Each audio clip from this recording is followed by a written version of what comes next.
Welcome back. It's just before 12 o'clock and we are expecting questions to the Prime Minister to start shortly. Our Deputy Political Editor, Sam Coates, has been reading up on it. Glasses off, Sam. What are we expecting?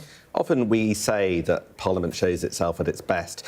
At a PMQs straight before an election, however, often it's Parliament at its worst. Now, that's not an invitation to turn off. Actually, it should be spectacular, because exchanges like this normally are. But what happens before, in the Prime Minister's questions immediately preceding an election, is they try and take chunks out of one another. Kemi Badenoch, oh, here he is. Here's the Prime Minister. Let's see what happens. Just listen in. In Yemen, in a joint operation with our US allies.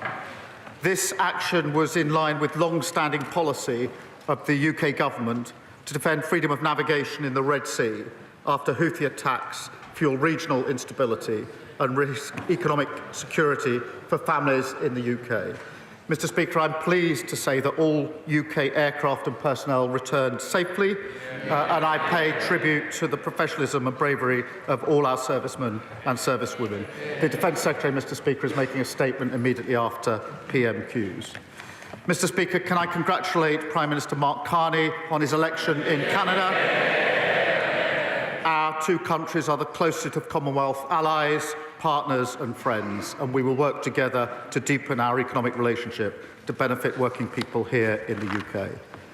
Mr. Speaker, may I also congratulate everyone across the House, including members of this House and the Press Gallery, who ran marathons in London and Manchester. In particular, the Honourable Member for Gordon and Buchan for the fastest run of any female MP. And, of course, the Shadow Justice Secretary, who I'm reliably informed is still running.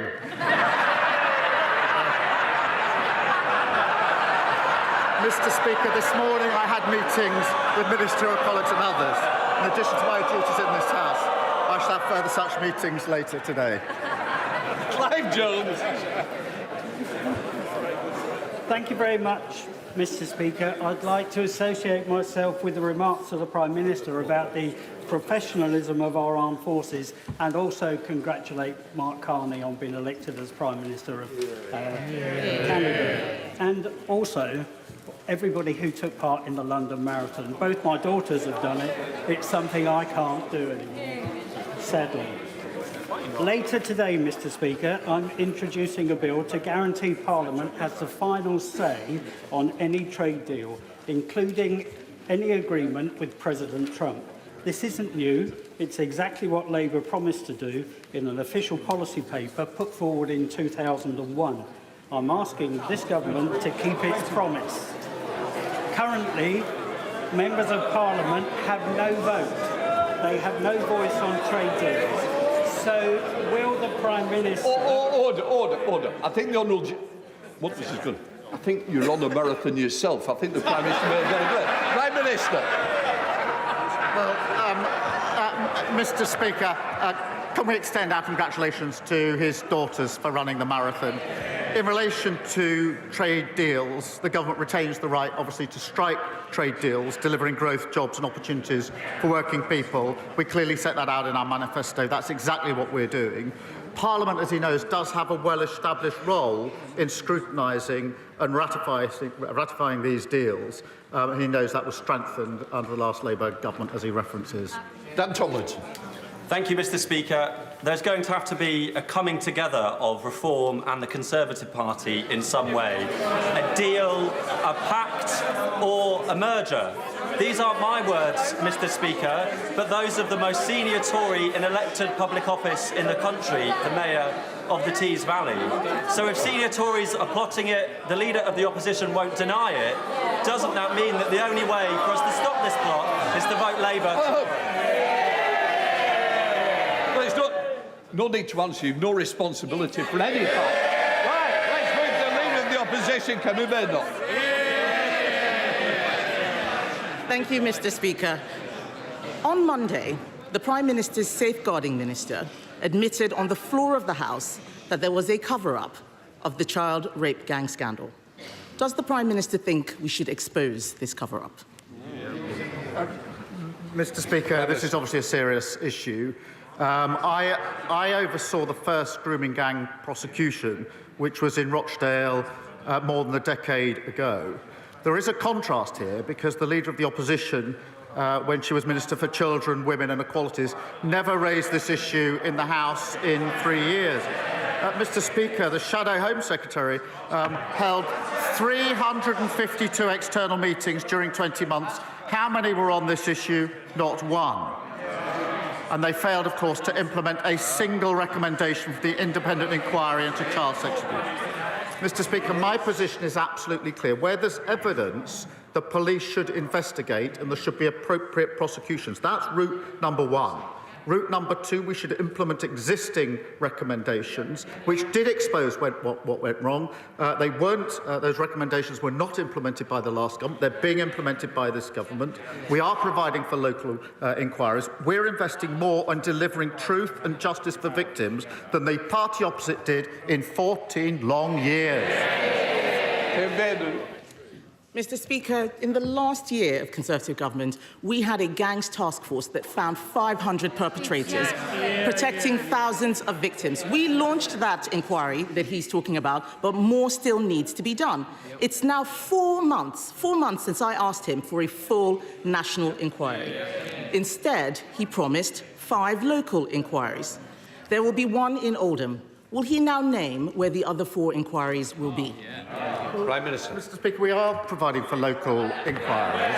This is a serious... Well, they've got so much to say now. Why did they not... Mr. Speaker, why did they not implement a single recommendation in the 14 years they had in office? We're taking forward those. There are recommendations already in place about the change that needs to be taken. They sat on a shelf under the last government. We are acting on them. We are providing for local inquiries, and we're investing more in delivering truth than they ever did. He cannot name a single place because nothing is happening. He stood there at the dispatch box, promised 5 local inquiries. Nothing is happening. On the last day of term, he had his minister come out to water down the promise to say they would provide funding. That is not good enough. At least 50 towns are affected by rape gangs. Places like Peterborough, Derby, Birmingham, Nottingham, Leicester, Rotherham, Rochdale and Preston. Is he dragging his heels on this because he doesn't want Labour cover-ups exposed? Mr. Speaker, I spent 5 years prosecuting this case.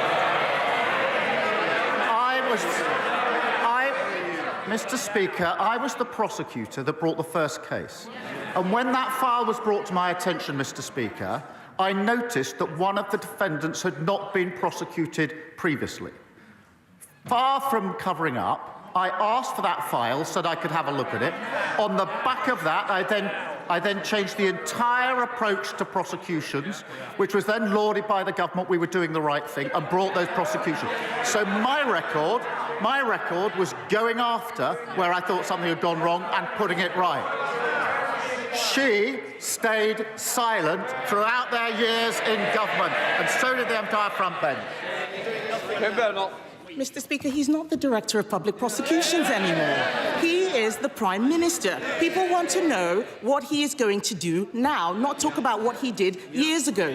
We are asking for a full national inquiry. Andy Burnham wants a national inquiry. He's not Conservative, he's Labour. Harriet Harman wants one. The member for Rotherham wants one. All of the victims I have met want a full national inquiry.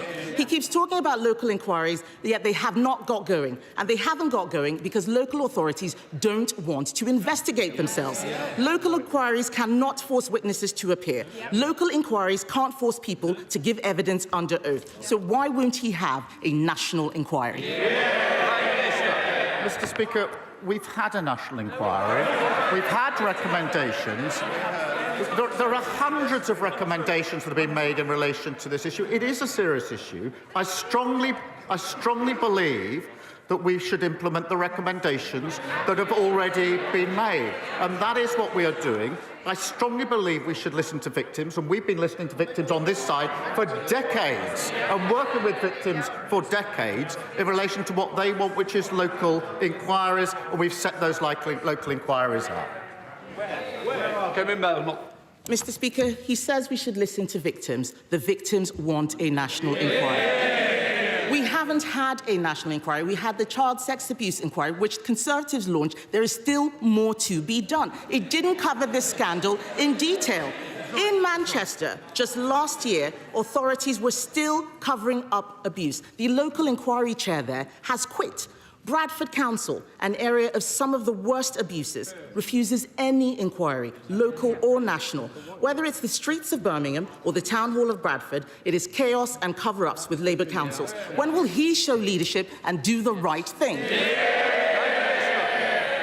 The right thing is to implement the recommendations that we've got, which is what they palpably failed to do in government. The right thing to do is to have the national inquiries that we need, which was what the victims want. The right thing to do is to invest in our criminal justice system so we can bring people to justice. They've absolutely collapsed the criminal justice system.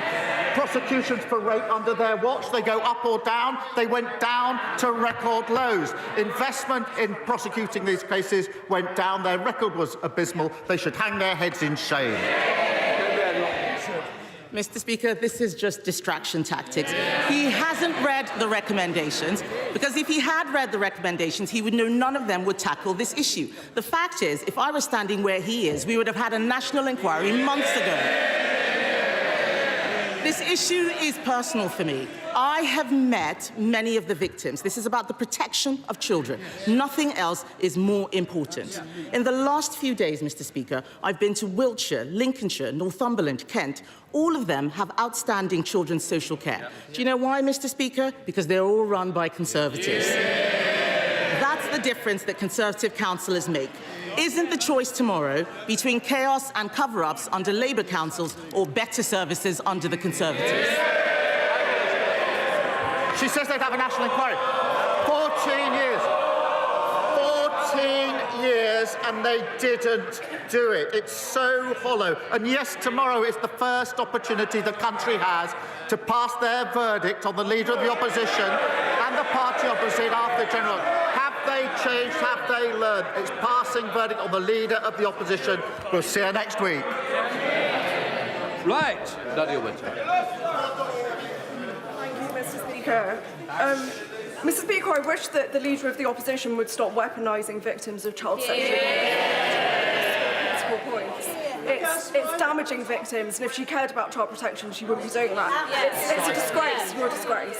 Mr. Speaker, new data shows that in March last year in Hyson Green and Arboretum ward in my constituency, 64% of children were in poverty, the highest proportion in the whole of the East Midlands, and a damning indictment of the previous Conservative government. One of the proudest achievements of the last Labour government was the action it took on child poverty. Can the Prime Minister confirm that this Labour government will do everything in its power to eliminate child poverty, and that its task force has not ruled out abolishing the two-child benefit limit, the single most cost-effective way to pull children out of poverty? Minister. Well, she's absolutely right to raise the disgraceful record of the previous government, which saw an extra 900,000 children in poverty. I'm proud of Labour's record in reducing child poverty, which is what we do in government, and the task force exploring every lever to reduce child poverty. Leader of the Liberal Democrats, Sir Edward Davey.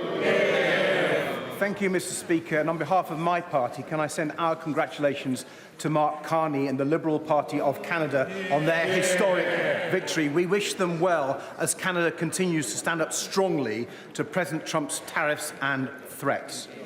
Mr. Speaker, Canada has learned what happens when you do a trade deal with President Trump. He can't be trusted to stick with it. The Prime Minister didn't answer my question last week. He didn't answer my honourable friend, the member for Wokingham, just now. So let me ask again. Will the government give members of this House a vote on the floor of this House on any deal he agrees with President Trump? Yes or no? Minister. Mr. Speaker, we are in negotiations with the US in relation to a deal. We will act, obviously, in the national interest to make sure that if there is a deal, it's the right deal for our country. If it is secured, it'll go through the known procedures for this House. Sir David. Well, Mr. Speaker, I'm very disappointed in that reply. There was no yes or no response. We do want to vote, and we will keep pressing him and his government on that. But turning to a domestic issue now, Mr. Speaker, my honourable friend, the member for Dorking and Hawley, has taken up the cause of Fiona Lascaris, whose autistic adult son, Christopher, was horrifically exploited and then murdered by a convicted criminal. As ITV News has reported, when Fiona tried to get a mental capacity assessment for her son, she was dismissed. So Christopher never got the support that might have saved his life. We're going to try to change the law so families' concerns over a loved one's mental capacity have to be considered. Will the Prime Minister give his personal backing to that change to stop another tragedy like Christopher's? Yeah. Prime Minister. Well, I thank him for raising that terrible case, and I think the thoughts of the whole House will be with Christopher's family and friends affected by this, and we'll certainly look into what else we can do, and if there's further details that can be given to me of the particular case, I'll make sure that we follow it up. Jenko. Thank you, Mr. Speaker. I'd like to start by congratulating Truro City Football Club, who've gone from homelessness to league champions in one season. Yeah. In Cornwall, clean energy is a huge opportunity. We're fortunate to have vast natural resources, onshore, offshore winds, geothermal and tidal. We have a strategically vital port and a workforce ready to step up. I welcome that Falmouth Community Hospital will be getting new solar panels and benefiting from those first investments made by GB Energy. As we pursue our Clean Power Plan, will the Prime Minister confirm this is just the beginning of that investment in renewables in Cornwall? Can I add my congratulations to Truro? Clean energy investments are powering our plan for change, Mr. Speaker, and that's just the beginning. We'll go further. 200 schools and hundreds of NHS sites across the country will benefit from GB Energy's first solar projects, including Falmouth Community Hospital in my honourable friend's constituency. Hospitals will save, Mr. Speaker, £45,000 a year off their energy bills, with that money going back to the frontline services. That's the better future we're building, good for patients, good for jobs growth and our energy security. Nigel Farage. Thank you, Mr. Speaker. To date, so far this year, 10,000 young, undocumented males have illegally crossed the English Channel into our country, a 40% increase on this time last year, many coming from cultures that are somewhat alien to ours. They are being housed at a cost of many billions of pounds a year in hotels and increasingly in private rented homes. The effect on communities is one of a sense of deep unfairness, actually bordering on resentment. In Runcorn alone, there are 750 of these young men. Just in one. Is it not time to admit that Smash the Gangs was nothing more than an election slogan and not a policy? And isn't it time to declare a national emergency and to act accordingly? Prime Minister. Mr. Speaker, we are passing a borders bill with extensive powers to smash the gangs. These are terrorist-like powers that give powers to the police to intercept where they think the suspects are committing people smuggling, which is a vile trade. We must take back control of our borders after the last government lost control. But what did he and his party do? Did they support those extra measures to actually smash the gangs? No, they went in the lobby with this lot in their new coalition to vote against them. And let's be clear what a vote for his party means. It means a vote to charge for the NHS. It means a pro-Putin foreign policy and a vote against workers' rights. And now we hear, Mr. Speaker, he's recruited Liz Truss as his new top advisor, as he was cheering on the mini-budget. George Silence. Thank you, Mr. Speaker. For years, my constituents in Orrell have suffered from a lack of local health provision. But next month, that will begin to change, thanks to a new partnership that I built with our local NHS, Wigan Athletic and Wigan Warriors at a Centre for Excellence in Women's Sport. This will be a shining example of shifting healthcare from hospitals into communities. So can I urge the Prime Minister to continue with our plan for change and ignore the member for Clacton who, for decades, has pushed to dismantle our NHS so that my constituents must pay to see their doctor? I see the member for Clacton complaining, but what did he say? So we're going to have to move to an insurance-based system of healthcare. His words. If you can afford it, you pay. Not under our watch, Mr. Speaker.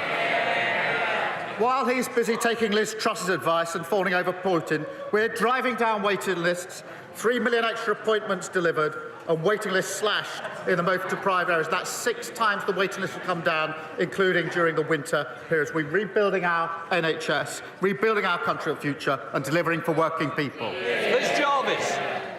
Thank you, Mr. Speaker. Just before Christmas, thousands of my constituents in Eastleigh were left without water after yet another incident involving Southern Water, the latest in a long series of issues, including outages and sewage dumping in our precious chalk stream, the River Itchen. Yet this month, my constituents face water bill hikes of 47%. Does the Prime Minister understand why my constituents are so angry about this? And what reassurances can he give my constituents that Southern Water and Ofwat will be held to account? Prime Minister.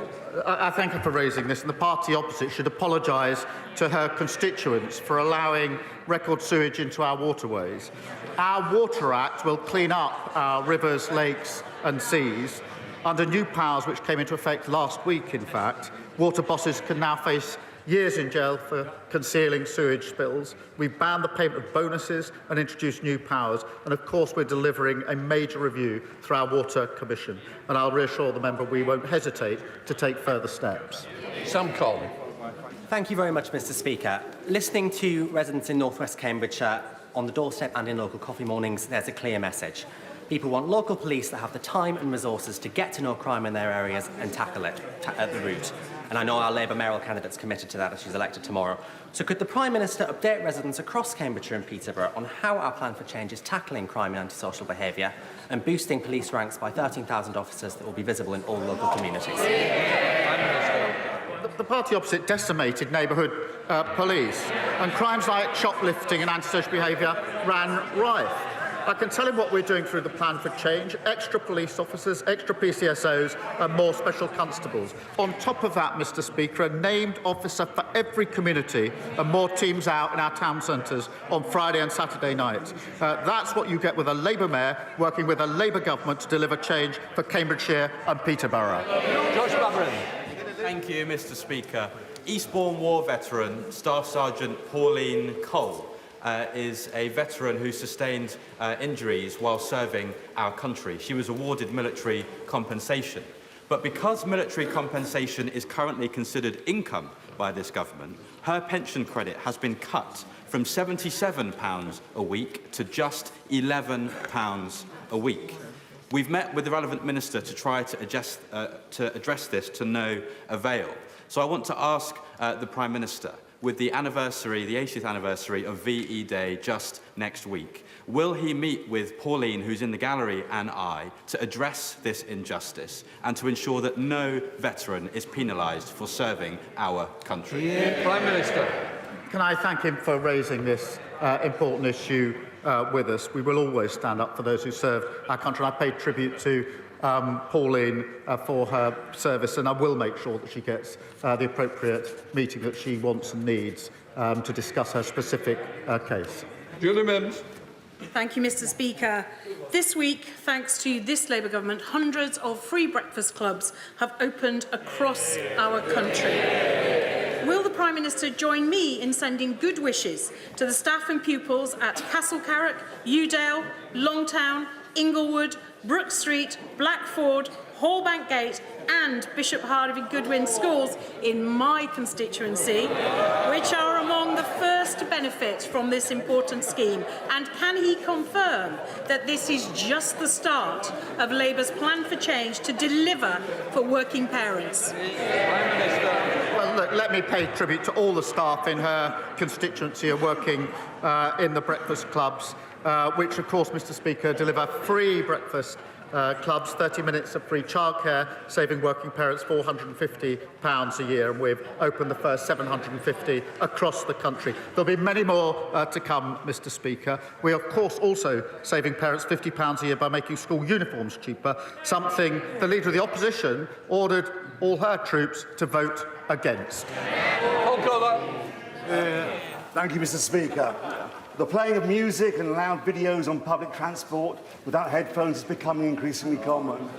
The various bylaws outlawing such antisocial behaviour are clearly not working, whilst planned cuts to the British Transport Police are bound to make matters worse. Will the Prime Minister back the Lib Dem plan to introduce effective enforcement and a publicity campaign to persuade people to plug in their headphones? After which, you never know, perhaps we can encourage the uncivil minority to take their feet off the seats.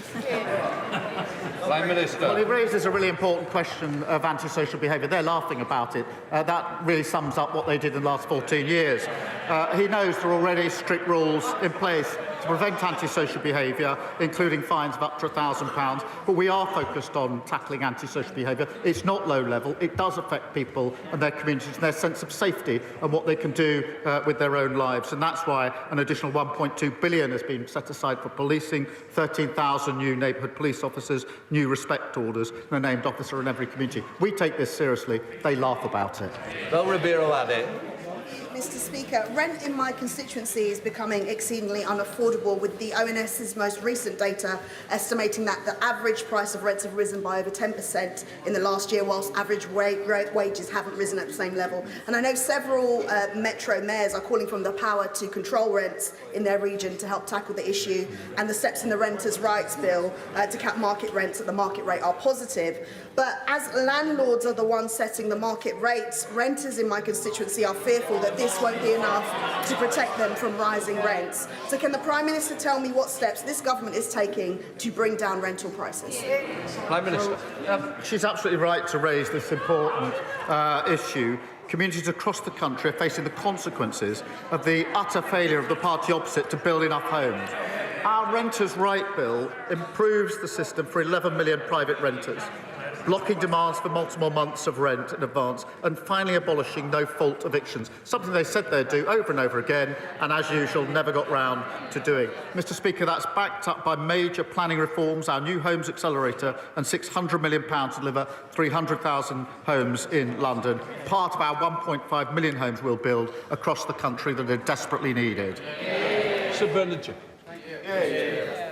Does the Prime Minister recall from our history that even during the Blitz, the concert pianist Dame Maura Hess continued performing her piano recitals at the National Gallery, including the performance of German music like J.S. Bach's Jesu, Joy of Man's Desiring.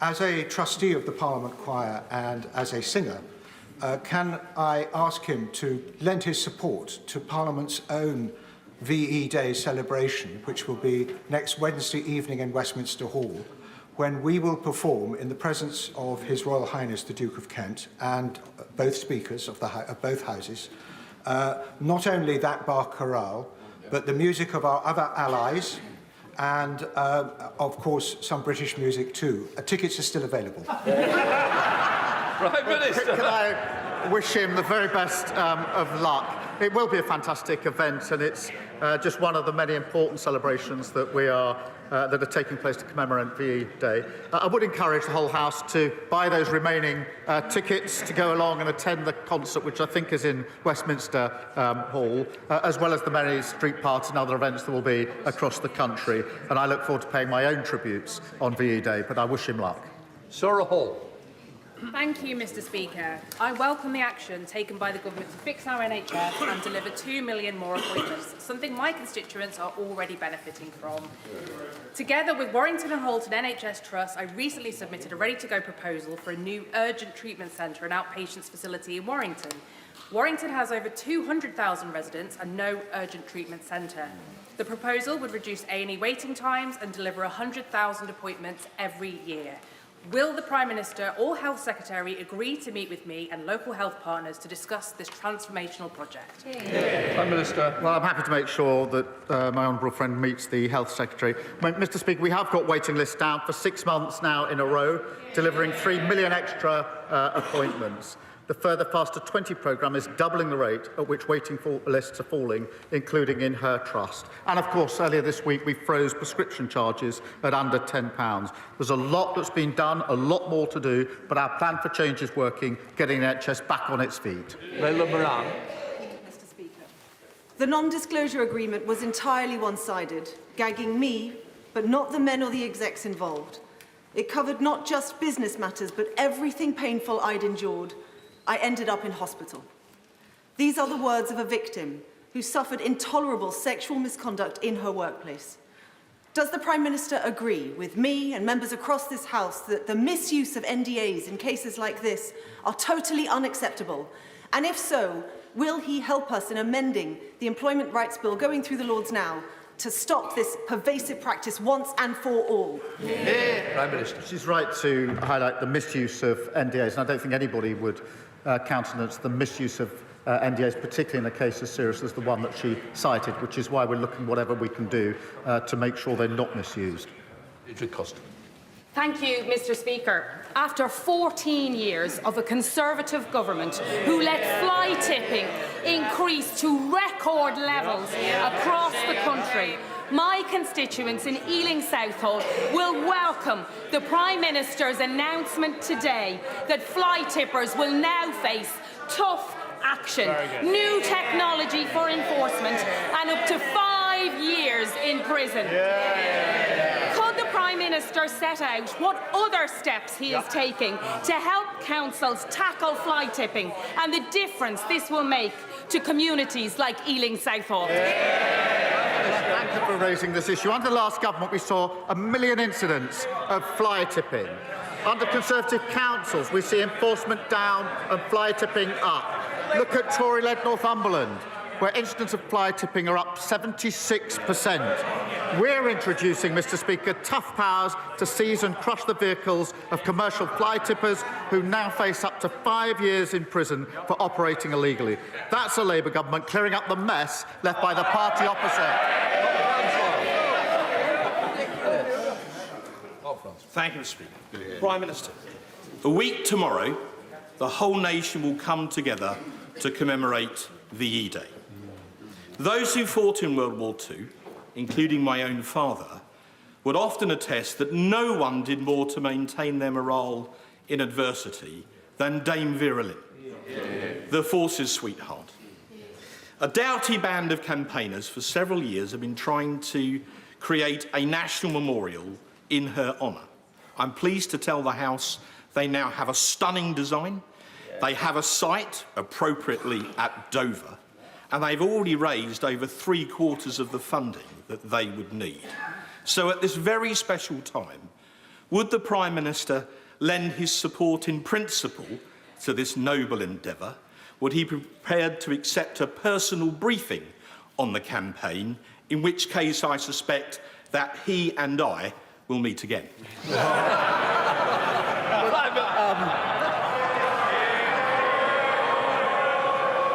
Always a pleasure.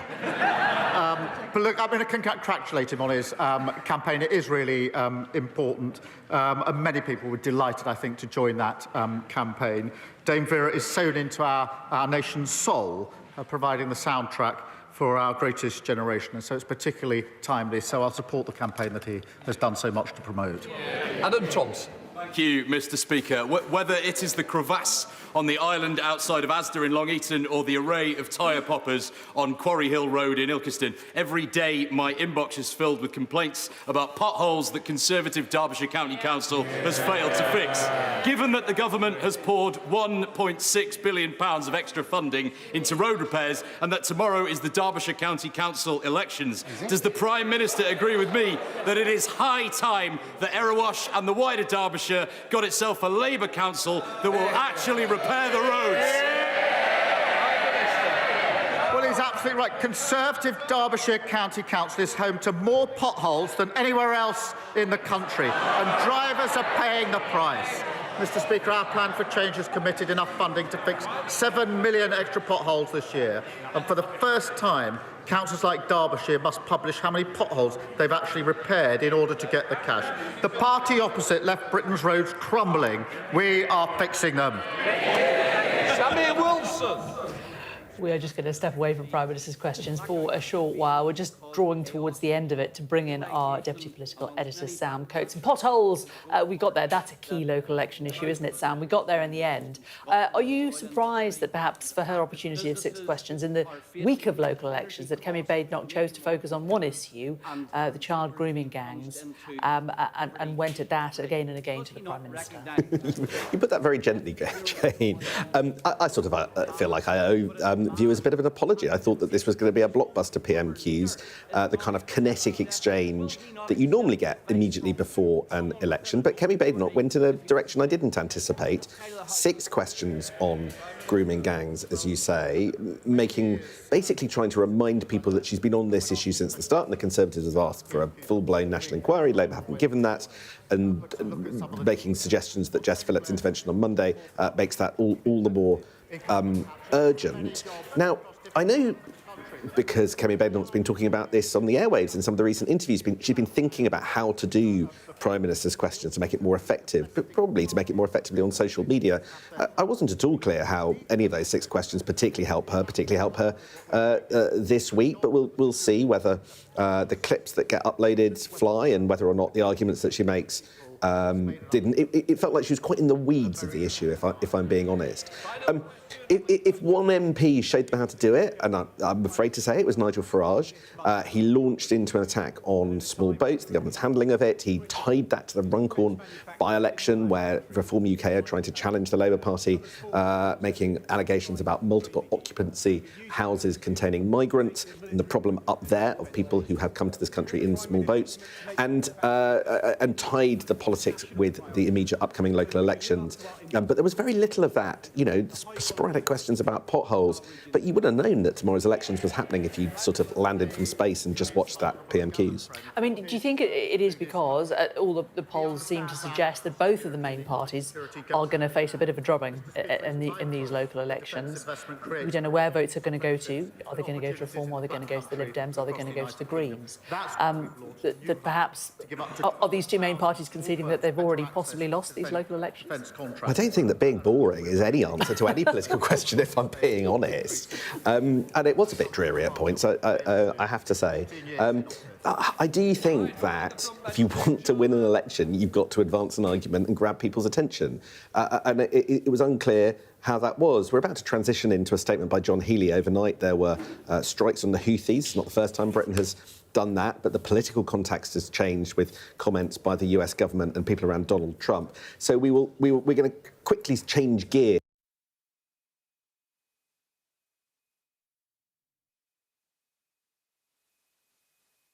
We now come to the first statement. Secretary of State for Defence, John Healey. With permission, Mr. Speaker, I wish to make a statement to update the House on the action that we took last night against a Houthi military target. We did so in collective self-defence and to uphold the freedom of navigation as Britain has always done. Mr. Speaker, yesterday UK forces conducted a joint operation with US allies against a Houthi military facility in Yemen. Our intelligence analysis identified a cluster of buildings 15 miles south of Sana'a used by the Houthis to manufacture drones of the type used to attack ships in the Red Sea and in the Gulf of Aden. Royal Air Force Typhoons, FGR-4s, with air refuelling support from RAF Voyager tankers, struck a number of these buildings with paved way for precision bombs last night. This action was limited, it was targeted, it was devised to minimise the risk of civilian life. Everyone involved in the UK operation has returned to base safely. And I want to thank, on behalf of the House, all members of our armed forces involved in this operation and to pay tribute to them for their total professionalism and their courage. Mr. Speaker, yesterday's operation was carried out alongside the US, our closest security ally. It was conducted in line with both the UN Charter and the established UK policy of this government and the last. And in opposition, Mr. Speaker, You'll remember Labour backed the government when it conducted 5 separate strikes with the US against Houthi targets. Mr. Speaker, yesterday's attack aligns with 4 broad objectives. 1, to restore freedom of navigation in the Red Sea and the Gulf of Aden. 2, to degrade Houthi capability and prevent future attacks. 3, to reinforce regional security alongside allies and partners. And 4, to protect our economic security at home. First thing this morning, Mr. Speaker, the government briefed the Shadow Defence Secretary, the Speakers of both Houses, the Liberal Democrats Defence spokesperson and the Chair of the House of Commons Defence Committee. I can tell the House now this afternoon that our initial assessment is that the planned targets were all successfully hit and we've seen no evidence of civilian casualties. Mr. Speaker, since November 2023, the Houthis have waged a campaign of aggression against international shipping in the Red Sea. To date, there have been over 320 attacks. These attacks are illegal, they're deadly, and we totally condemn them. Maritime routes have been disrupted, sailors have been killed, commercial ships have been hit and sunk. The Houthis have even targeted aid vessels destined for Yemen itself, as well as military vessels of our allies and partners. Both the Royal and the US Navies have been forced into action in the Red Sea, and last September I met the crew of HMS Diamond, who shot down a ballistic missile and multiple drones in self-defence during their deployment in the Red Sea. Make no mistake, the Houthis act as an agent of instability across the region. They continue to receive backing from Iran, both military and financial, and even Russia has attempted to support the Houthi operations. The aggression in the Red Sea and the Gulf of Aden is yet another example of how our adversaries are increasingly working together against our interests. So, Mr. Speaker, I want to be clear. This government rejects any Houthi claims that attacking ships in the Red Sea is somehow supporting Gaza. The Houthis were targeting tankers and seizing ships well before the war in Gaza began. Their attacks since have targeted vessels of all nations. So hear me when I say these attacks do absolutely nothing for the Palestinian people or the push for a lasting peace. Mr. Speaker, an estimated 12% of global trade, 30% of container traffic passes through the Red Sea every year.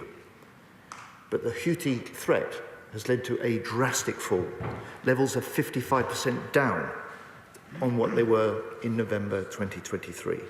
The majority of ships now take a 5,000-mile diversion around the Cape of Good Hope, adding a full fortnight to a journey between Asia and Europe, and pushing up prices of the goods that British people and others rely on. This cannot continue. And Mr. Speaker, in opposition I argued, and I quote, "The lion's share of the responsibility for protecting international freedom of navigation in the Red Sea is being shouldered by the Americans, just as the US has been doing across the world now for 80 years. And since last month, the US has been conducting a sustained campaign targeting the Houthis in Yemen to restore freedom of navigation. They moved 2 carriers into the region. Their recent strikes have destroyed multiple command and control centres, air defence systems, advanced weapons manufacturing sites and advanced weapons storage sites. The US military say their operations have now degraded the effectiveness of the Houthi attack, reporting that ballistic missile launches have dropped by 69%, one-way drone attacks are down by 55%. Mr. Speaker, the US continues to be the UK's closest security ally. They're stepping up in the Red Sea. We are alongside them. Yesterday's joint operation builds on the broader support that we've provided to the US in the region in recent months. That includes air-to-air refuelling, the use of our important military base, Diego Garcia, for regional security operations, and our AF Typhoons to support the defence of the US carrier strike group, which has been coming under near daily attack now from Houthi missiles and drones. Mr. Speaker, this government will always act in the interest of our national and economic security. The UK is now stepping up and encouraging allies to do more to protect our common security, just as we are with last week's deployment of our own carrier strike group, starting an 8-month deployment into the Mediterranean and Indo-Pacific. The UK has a long, proud history of taking action to protect freedom of navigation. This illegal Houthi aggression doesn't just disrupt shipping. It doesn't just destabilise the region, it hits our economy here at home. And that's why the government took this decision. That's why the UK has taken this action, to help protect freedom of navigation, reinforce regional stability, strengthen economic security for families across the country. Mr. Speaker, we are determined that we will keep Britain secure at home and strong abroad. Shadow Secretary of State James Cottridge. Well, the Defence Secretary John Healey setting out what we already knew, that the Royal Air Force jets were involved in attacking a drone manufacturing facility used by the Iran-backed Houthi militia in Yemen. The first time that there's been a raid by British warplanes since Labour took office.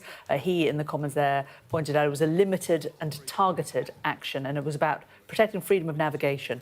And he's also said that regional instability and risking economic security for families in the UK is at the forefront of the government's mind. Well, listening to that and watching that and Prime Minister's questions were our panel. Joe Robertson for the Conservatives, the SNPs, Stephen Gethins, and Labour's Helena Dollimore, and our Deputy Political Editor Sam Coates is with us still in the studio as well. So let's plough straight in, shall we? In terms of Yemen, Helena, just bringing you in first. You've been to Yemen, you were just saying. Do you welcome this action? Is it the right thing for us to do, or are we slightly doing it because America has said it should be done? It's absolutely right that we've acted in the national interest with the US, one of our major allies, to take action against the Houthis, who are an extreme terrorist organisation. They are causing huge disruption, not just in the Middle East region, but also for their own people in Yemen. I travelled there as an aid worker 6 years ago and saw the absolute devastation for people in Yemen. It was one of the worst places on earth at that time to be a child. People are starving because of the situation created by the Houthis who took over that country.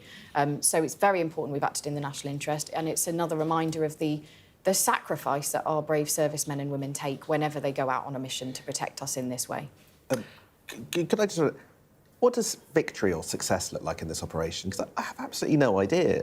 It isn't to defeat the Houthis. It's in some ways to protect the transport of cargo around that part of the world. But I venture that it is entirely unclear that, having begun a campaign of bombing the Houthis, at what point we would ever stop now. Well, each decision has to be taken on a case-by-case basis with the information that the Defence Secretary has just set out. But we have in the Middle East an increasingly unstable region. We have around the world increasingly our enemies, Iran, Russia, the Houthis, working together and working against us. And it's right that we act to protect the national interest. As you rightly said, the Red Sea, there have been increasing numbers of attacks on shipping. We've also seen rockets being fired from Yemen into Israel, and that is causing huge issues for citizens of Israel. So it needs to be acted on. Let's pivot back to Prime Minister's questions. The week of local elections. Joe, for the Conservatives, Joe Robertson, what did you make of Kevin Badenoch's performance today? I mean, going on the child grooming gangs, do you think that's something that's really going to shift the dial when it comes to the people voting tomorrow?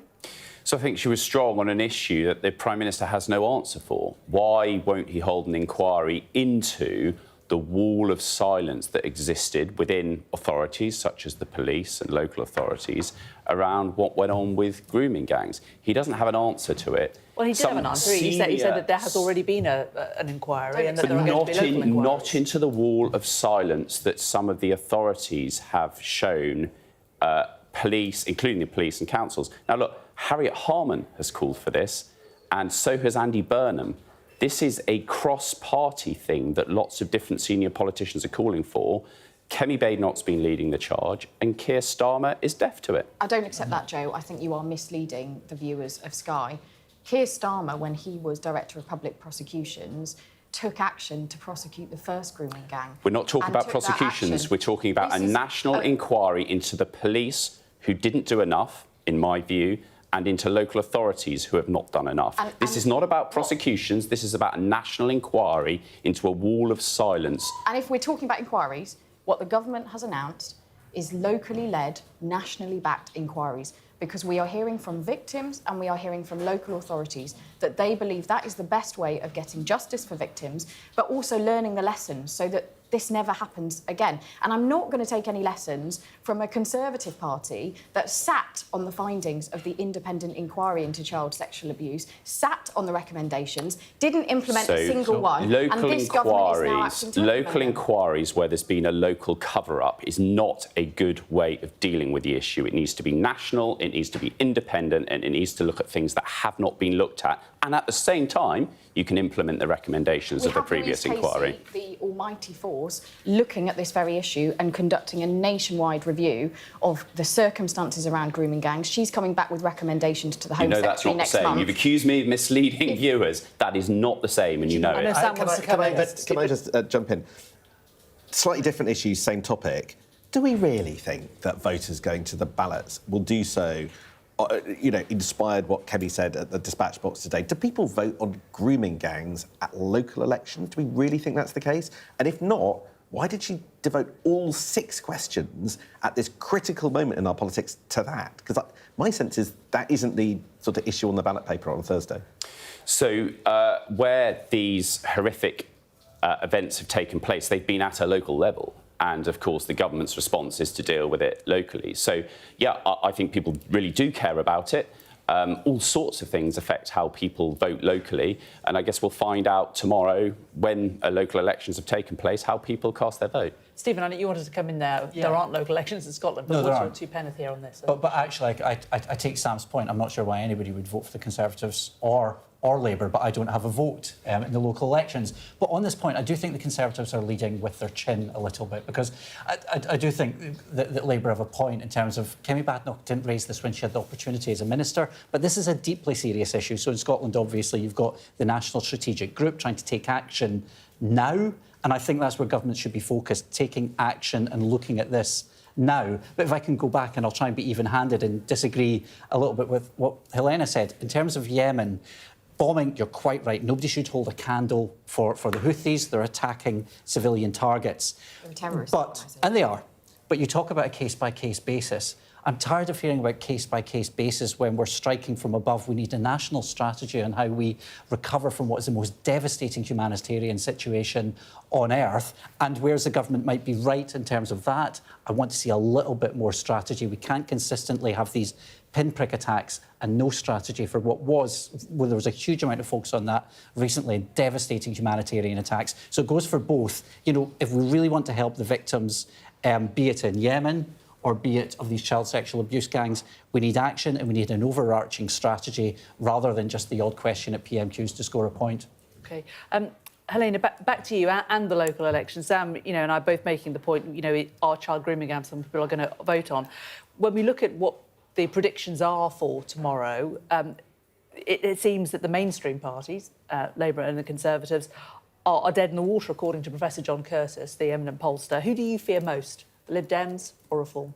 Well, nobody's gone to the polls yet. The polls open tomorrow morning at 7 a.m. and we're working hard for every vote until that point. But how bad do you fear tomorrow's going to be? I think it's absolutely right that we speak to voters about the issues that matter to them. We talk about the record that this Labour government has already achieved, delivering on fixing our NHS, filling potholes, and many other issues that people raised with me on the doorstep, whether it be in Runcorn or in my local area. And it's very important we talk about those issues. We will see what the results are tomorrow, but ultimately these are a test of Kemi Badenoch's leadership. Many of these elections are in seats that the Conservatives hold. They are in Tory heartlands, and so we need to see what comes of that and whether the Conservatives hold those seats. But aren't you just passing the buck to sort of say that, you know, isn't this really going to be a verdict on Keir Starmer's leadership? Look, it's no secret that when government parties are in power, sometimes they don't do so well at council elections. We'll see what the results hold tomorrow. But I don't want to insult the voters by sitting here and predicting the results of an election that hasn't taken place yet. People will cast their vote tomorrow, and that's right that we let that process happen. I just wonder, I've been talking to some Labour MPs who've been going up to Runcorn, and they're worried. They're worried that Labour might lose that by-election, possibly to reform. One of them said to me that the issue that's coming up quite a lot on the doorstep is the winter fuel allowance, which Labour have curtailed. In any of your campaigning discussions, have you had a single voter raise the issue of what Labour's done to the winter fuel allowance? People raise the issue of the winter fuel allowance, but people raise the crisis in the NHS. People raise the fact that their children or grandchildren can't get on the housing ladder. One of the things when discussing the winter fuel allowance that people are pleased to hear about, and actually there hasn't been enough discussion about, is the fact that this government has acted to protect the triple lock, which is worth a lot of money for pensioners. But also we have the Household Support Fund, which many people aren't aware of. It's a £200 fund that is accessible to pensioners, to single mums who might be struggling with the cost of living. This government has invested £1.5 billion in extending that. It's a £200 fund that people can apply for right now to help with the cost of living, whether they be pensioners who are struggling or whether they be younger families. And it's absolutely right that in a tough situation, in the terrible inheritance that we inherited from Joe's party, we take decisions to target help at those who need it the most, while fixing our economy and investing properly in our public services. The NHS, absolutely starved of resources when we came in. We've put extra investment in, and NHS waiting lists are falling. That's how people will judge us, and rightly so. Can I challenge the premise here of the two mainstream parties? We're seeing a disparate... This is John Curtis's premise, not mine, I have to say. And John is a fine cephalogist, a fine cephalogist, but I start to wonder if the electoral system in the UK as a whole is fit for the kind of politics that we see. Now, you've got the SNP, you know, there's still a lot of work to do well ahead of Labour north of the border. The winter fuel allowance is absolutely coming up on the doors, but certainly I'm seeing south of the border the Greens are doing very well, Liberals are making some progress as well. So I would challenge that premise with the greatest respect to Joe, Sir John. very briefly, because we've only got 30 seconds left. How worried are you about reform? We saw Nigel Farage standing up in the House talking about illegal immigration. How worried are you that many, many votes that would have gone to the Conservatives are going to go to reform in these local elections? So we had a very good set of local election results in 2021, which is what these elections are now, you know, the next set of elections based on those outcomes. So we're not expecting to have a good night. We're still within a year of a very big election defeat. We accept that. We have to convince the British people that we're under new leadership and are electable again. But, you know, it's going to be a difficult night because 2021 was very successful. We're going to leave it there. Joe, Helena and Stephen, thank you all very much. Great to have you here. Thanks. Stay with Sky News.